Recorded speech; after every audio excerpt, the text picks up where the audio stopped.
La seconde venue de Peter Deneuf. Chapitre 8. Le nouvel homme. Maintenant, certains pensent que le monde va s'éteindre. Non, le monde sera transformé, mais il ne prendra jamais fin. Les gens n'existaient pas quand le monde a été créé. Pourquoi le monde a été créé? Personne ne le sait. Personne ne sait quelle est l'origine du monde. Le monde existe, mais pourquoi? Les gens ne peuvent que le deviner. Dans cette supposition, cependant, il devrait y avoir une part de vérité. Une personne dépend des conditions de vie extérieures. Elle n'existe pas dans la vérité.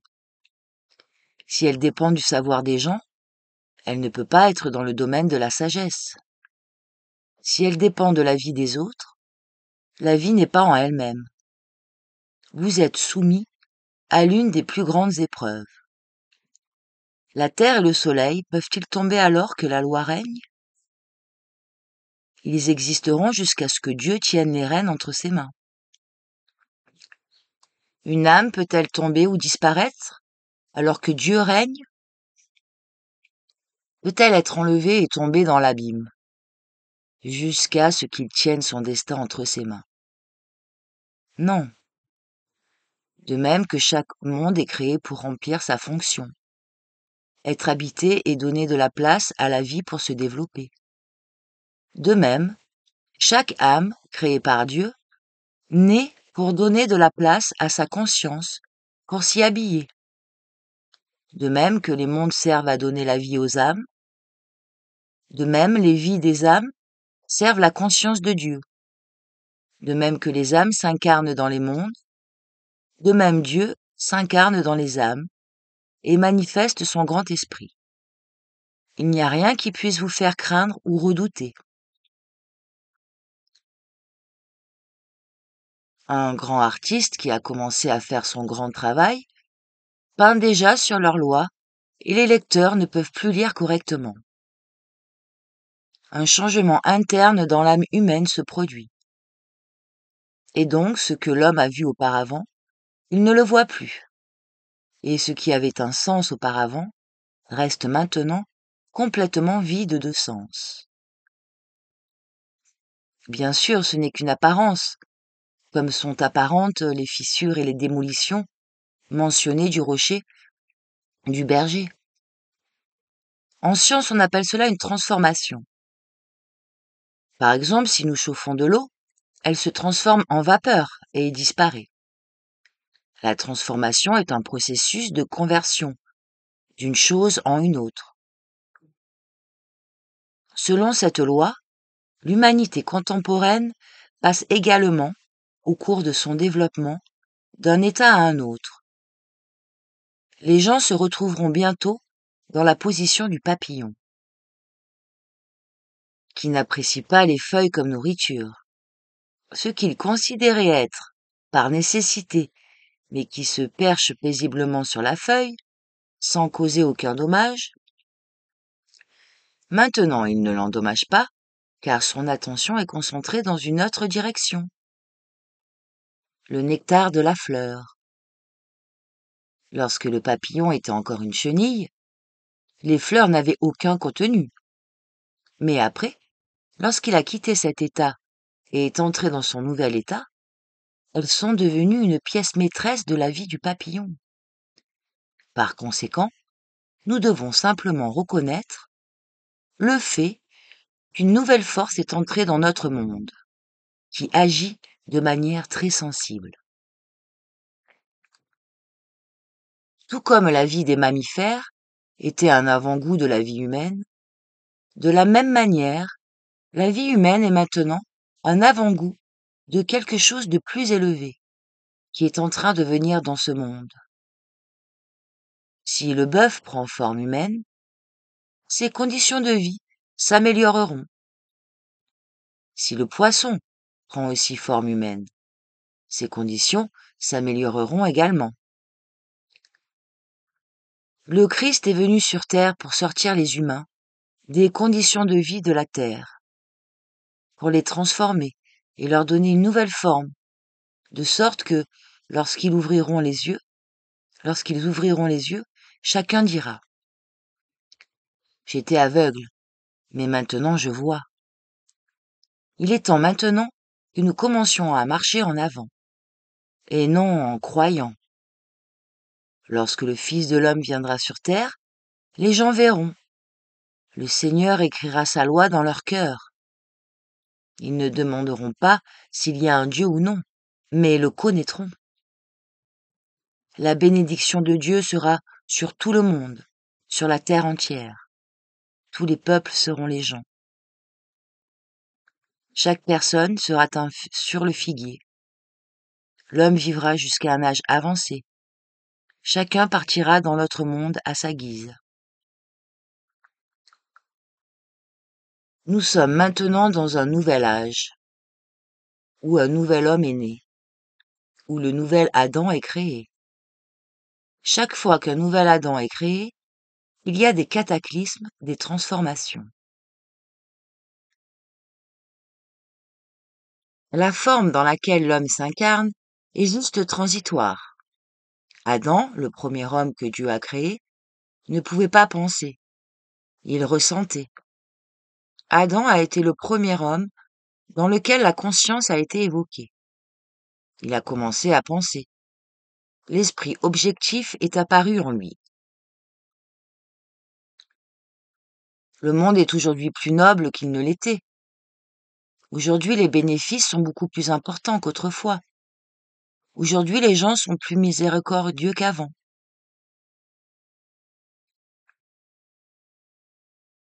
Au départ, les formes n'étaient pas ce qu'elles sont aujourd'hui.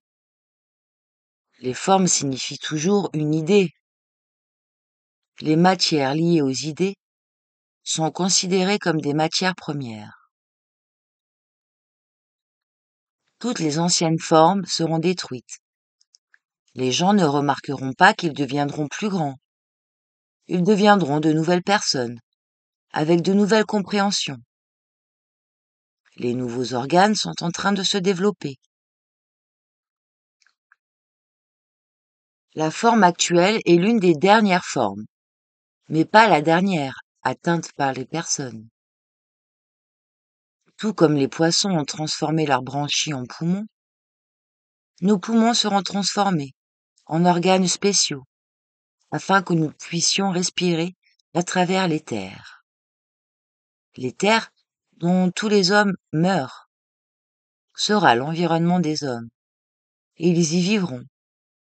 Si les gens reprennent la forme d'un poisson comme avant, ils mourront certainement. Les savants disent qu'un jour la terre vieillira, et que tous les gens qui y vivent mourront. S'il en est ainsi, voici ce que je demande. Toutes les discordes entre les gens, quel est leur sens? La vie n'est pas là.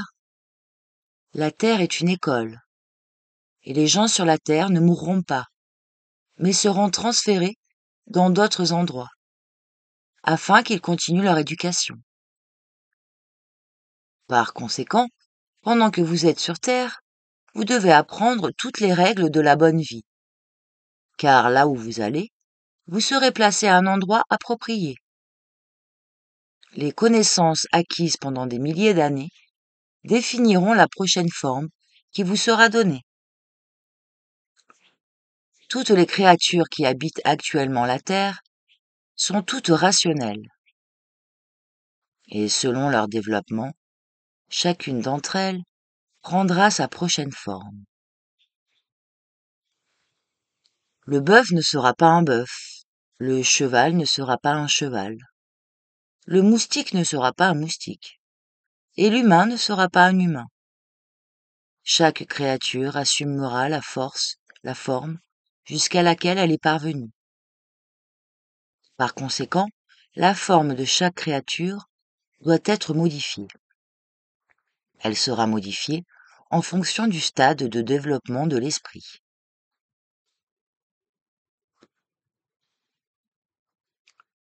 Vous devez d'abord vous occuper de la matière solide. de la matière solide, gazeuse et éthérée. Maintenant, l'humanité fait un pas. De la matière gazeuse, elle passe à la matière éthérée. La prochaine vie sera améliorée parce que nous entrons dans un environnement sain, où la possibilité d'un crime sera presque nulle. Les crimes seront impossibles. Un nouvel ordre est en train d'arriver dans le monde. L'air sera si délicat que vous avez vos poumons actuels, vous suffoquerez. De nouveaux organes doivent se former afin que vous respiriez l'éther. Dans le futur, l'organisme humain changera et les gens respireront de l'éther. Celui qui aime forme les futurs organes respiratoires. L'éther sera respiré par le système nerveux sympathique. Les gens devraient s'habituer progressivement aux températures élevées, car le jour viendra où nous vivrons dans le feu, à la température de la lumière. Nous respirerons alors la lumière comme nous respirons l'air aujourd'hui. Maintenant, certains changements se produisent dans la matière des personnes, dans la structure atomique et ionique. De la façon dont tu es fait, tu vas pêcher, comme les gens pêchent maintenant. La matière dont tu es fait est de la boue. Maintenant, Dieu va faire Adam d'un autre type de boue. Il le fait d'un autre type de boue. La première boue n'a rien donné. C'était une tentative infructueuse. Et Ève aussi n'a rien donné de bon. Adam a été fait de boue. Et Ève a été faite à partir de l'homme. Non, une fois de plus, il va faire Adam. Mais il prendra les matériaux d'un autre endroit. L'Écriture sainte dit: un homme né de Dieu ne pêche pas. Tout le monde doit être né de nouveau. Le Christ dit: l'homme né de l'esprit et de l'eau. Ce sont maintenant des nouveaux ingrédients. Ce corps est le meilleur, le corps le plus élevé dans lequel l'homme peut être investi. Quand quelqu'un pêche, comme les gens le font maintenant, nous ne pouvons pas le juger. Dieu non plus ne le juge pas.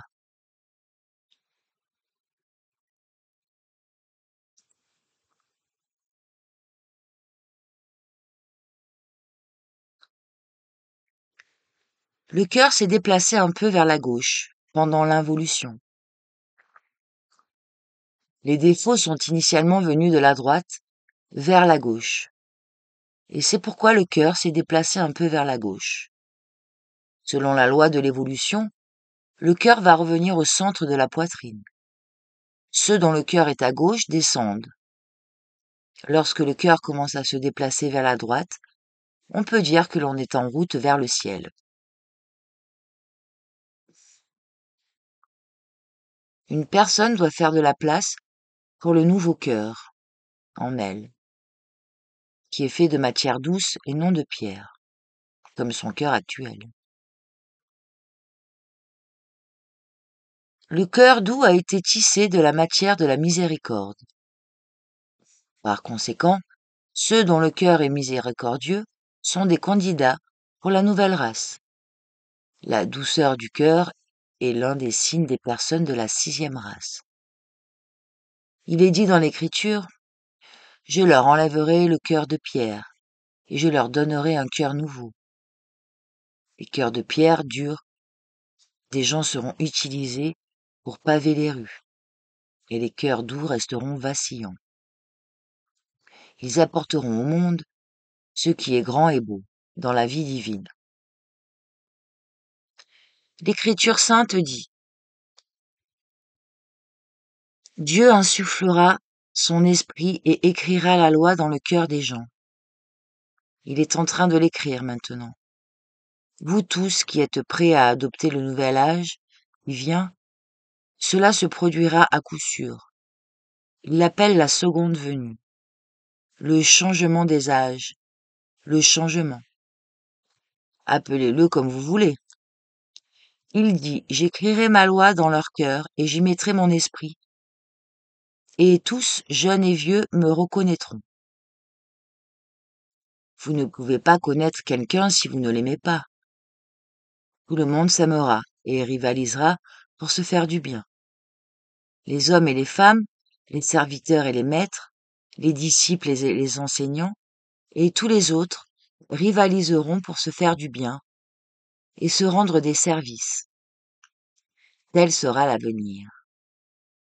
Lorsque Dieu dit que l'homme doit naître de l'eau et de l'esprit, par eau il faut comprendre dans ce cas le prana primaire, la puissance, et par l'esprit il faut comprendre l'esprit de Dieu, qui est la raison dans l'homme, le mental suprême.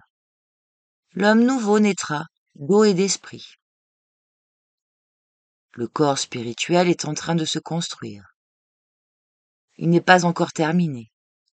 Le front, le nez, la bouche, les os, le crâne, le cerveau, les mains n'ont pas encore été achevés. La main astrale est en train de se faire. Le monde astral s'épaissit et se prépare à une vie supérieure, plus purifiée. Pour l'instant, c'est une forme quelque peu aqueuse. Notre corps physique s'est développé pendant des millions d'années, et maintenant le corps astral est en train de se former. Lorsque la construction principale de l'évolution physique sera presque achevée, le moment sera venu d'évoquer le développement spirituel de l'homme, appelé par les occultistes développement de sa vie astrale, qui s'organise actuellement. J'appelle ce processus développement du cœur humain. Les mots de l'écriture que Dieu donnera une nouvelle vie signifient de nouveaux cœurs. Le cœur signifie un monde beaucoup plus vaste que le monde physique. Un nouvel univers est en train de se construire. C'est pourquoi notre joie et notre détresse se produisent au détriment de cette reconstruction, de cette nouvelle construction. Un nouvel univers est en train d'être créé. Comme il est dit, maintenant un nouveau monde est en train de se construire. Les personnes intelligentes peuvent l'imaginer. Ceux qui ne peuvent pas percevoir le sens interne de ce nouveau monde seront confus. Les gens d'aujourd'hui ressentent constamment la soif et la faim, car ils collectent des matériaux pour construire leur corps, qui sera immortel. Des éléments fins peuvent être extraits de la matière brute, afin de construire des pensées légères et des sentiments nobles. Dans le futur, le corps spirituel prendra la place du corps physique et pourra passer du visible à l'invisible. Les occultistes soutiennent que lorsqu'un homme est délesté de son corps physique, il pourra aller dans l'autre monde, sur la Lune avec son corps astral. Vous pouvez le vérifier. L'homme actuel ne peut pas être un homme nouveau, car il est un homme de chair. L'homme nouveau doit naître de nouveau, mais pas de la chair et pas dans ces conditions. L'homme futur sera un homme d'amour, un homme d'esprit. L'esprit travaille pour élever la chair. Maintenant, le mal est lié. La forme de la matière va être changée. La matière deviendra de plus en plus éthérée. Le rayonnement des énergies radioactives va augmenter au cours des prochains millénaires. C'est le début de la lente dématérialisation de la matière.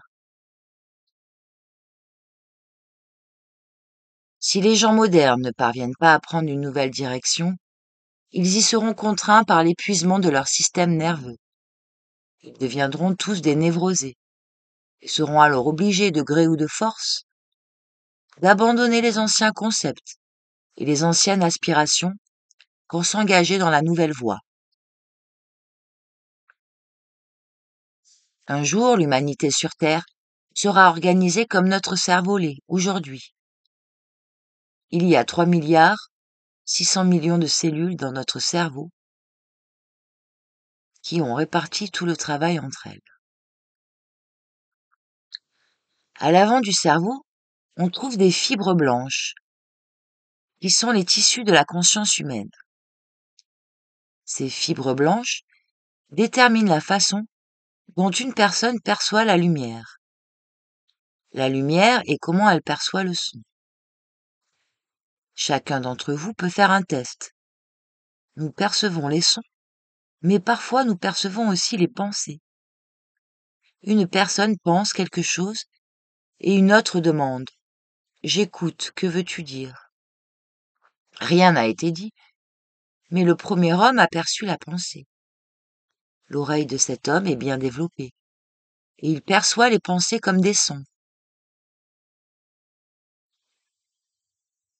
Il y a des sons cachés qui forment l'amour, sons réfléchis. Vous savez que ce son ne peut être fait que par l'amour? Quand le bien arrive, lui seul peut le faire. Il y a un son que seul l'amour peut faire. Seul l'homme intelligent peut produire ce son. Il n'y a rien de secret dans le monde. Les choses sont cachées à ceux qui ne comprennent pas les lois de Dieu. Par conséquent, si possible, essayez toujours de vous ennoblir.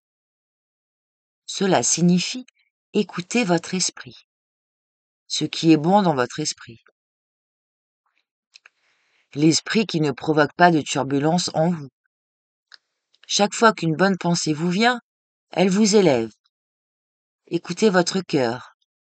Lorsqu'un sentiment noble se manifeste en vous, vous vous sentez à nouveau élevé. Une période a commencé dans l'évolution contemporaine, où les esprits et les corps humains vont commencer à se relâcher. Ce névrosisme, existant dans toute l'Europe, est un relâchement de la race blanche, et ils doivent prendre des mesures. En quoi? Leur égoïsme est devenu si fort qu'ils relâchent le système nerveux. Tout le monde est tellement immergé dans des pensées matérialistes, nos cerveaux sont pleins de pensées, de maisons et d'argent. Il n'y a rien de noble en nous. Les gens actuels sont devenus très nerveux. Cela montre que ces personnes n'ont pas assez d'amour, et qu'en conséquence, leur système nerveux se désintègre. Si nous nous nourrissons de blé et de fruits, notre vie sera plus pure. Lorsque la doctrine du Christ viendra germer dans le cœur des gens, beaucoup de gens deviendront fous et éclateront comme de vieux soufflets. Afin de soutenir les vibrations du monde spirituel, les hommes modernes doivent endurcir leur système nerveux. Aujourd'hui, la race blanche s'adapte progressivement à la vie spirituelle. La détresse dans laquelle elle se trouve est une préparation venant du monde invisible, afin que les gens entrent en contact avec les êtres des mondes élevés. À cette époque, nous entrons déjà dans une vague de feu. Comprenez-vous que nous sommes en train d'y entrer? D'y arriver, nous sommes dans les premiers rangs. Et bientôt, nous allons tous entrer dans une forte vague magnétique. Il s'agit de plusieurs millions. 10, 15, 20 millions de volts et cette onde. Voici le danger. Cette vague provoque une accumulation d'énergie, et c'est pourquoi certains d'entre vous ont déjà commencé à ressentir quelque chose, comme une tachycardie. Quelque chose est en train d'aiguillonner votre système nerveux. Ces vagues viennent périodiquement. Une fois que vous êtes dedans, parfois elles diluent votre sang, parfois elles l'épaississent. Parfois elles épaississent le système nerveux, et parfois elles diluent cette énergie. Et à cause de cela, certaines personnes ont des attaques nerveuses et meurent. Ce sont toutes des vagues de feu. Ces vagues de feu par lesquelles nous passons Maintenant, nous rendrons très coléreux. Un homme se hérisse facilement, mais il ne sait pas d'où cela vient. C'est une vague de feu. Il s'est hérissé. Il est riche, il n'y a pas de perte. Mais pourquoi est-il si hérissé? Il cherche la raison et la raison est à l'intérieur. Il est entré dans cette vague. Voilà ce qui est naturel. Un homme doit se tourner vers Dieu et améliorer les vibrations de son corps. Il n'y a pas d'autre salut. Et maintenant, lorsque nous prêchons dans l'école occulte, c'est une méthode pour élever notre corps, pour les mettre en harmonie avec cette onde. Sinon les gens mourront, les épidémies viendront et les emporteront. La nature est très stricte à cet égard.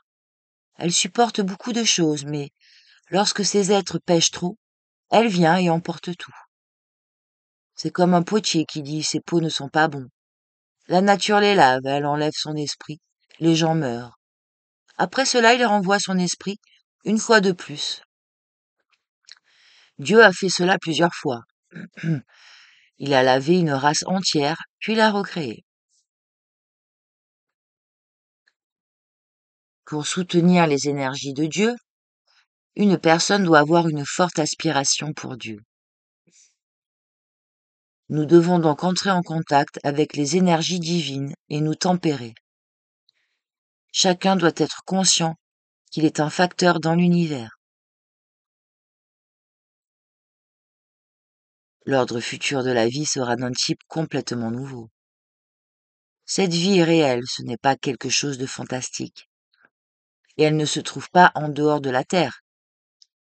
La vie future sera plus réelle que celle-ci. L'une des qualités du nouvel Adam est qu'il ne mourra pas, il vivra autant qu'il le voudra. Après avoir vécu 200, 300, 1000 ans, il appellera ses amis et leur dira: « Chers amis, j'ai été appelé de l'autre monde, et j'ai décidé de partir. De chaque station, je vous appellerai par radio, afin que vous sachiez où je suis. » Cela signifie que l'homme nouveau ne mourra pas. Cependant, jusqu'à ce que ce nouvel homme soit créé, les corps des personnes modernes devront subir une transformation radicale. L'homme nouveau sera créé à l'image de Dieu et à sa ressemblance.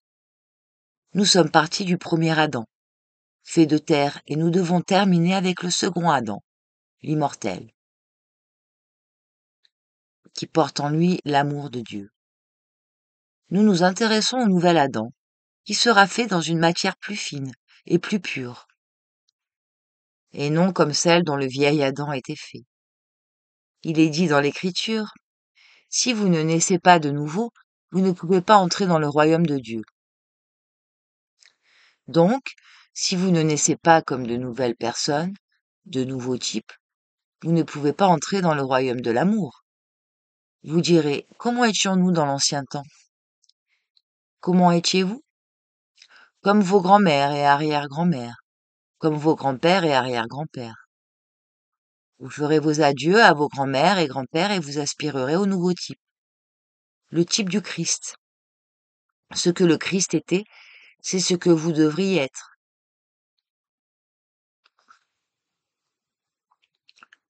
Lorsque l'homme entre dans la conscience cosmique, il entre dans le continuum, où tout est en harmonie. Quand le nouveau arrive, il contient aussi une part de tristesse. C'est quand il détruit l'ancien. La tristesse est dans l'errance, si cela va être mieux, puisque lorsque le nouveau est terminé, il y a la joie. J'appelle l'homme nouveau qui est en train de se créer, l'homme de lumière.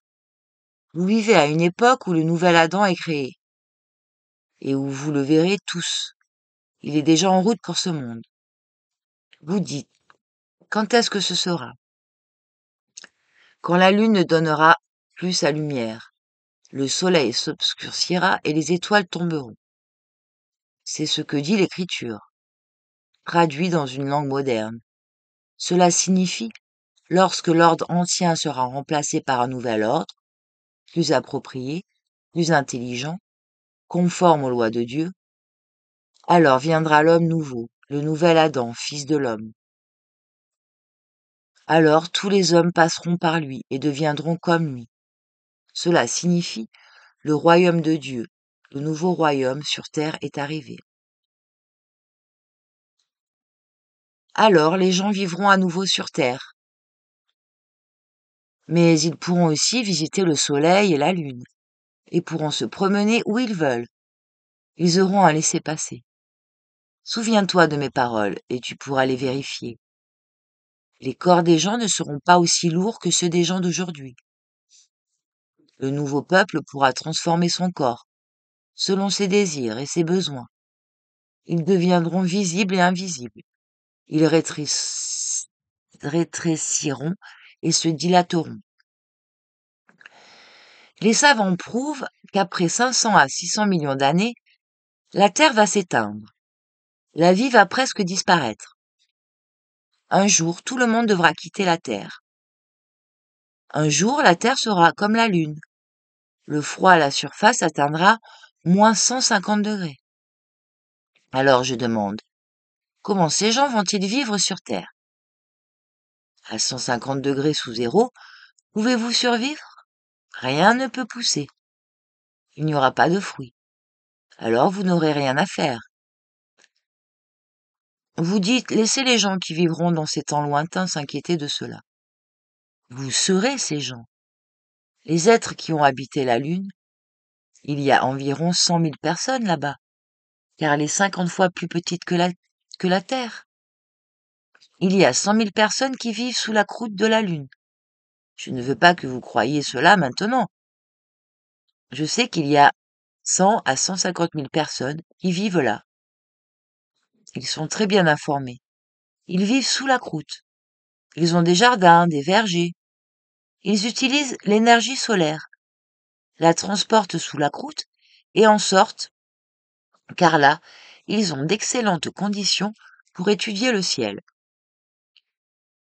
Il est toujours clair, et il n'y a pas de vapeur.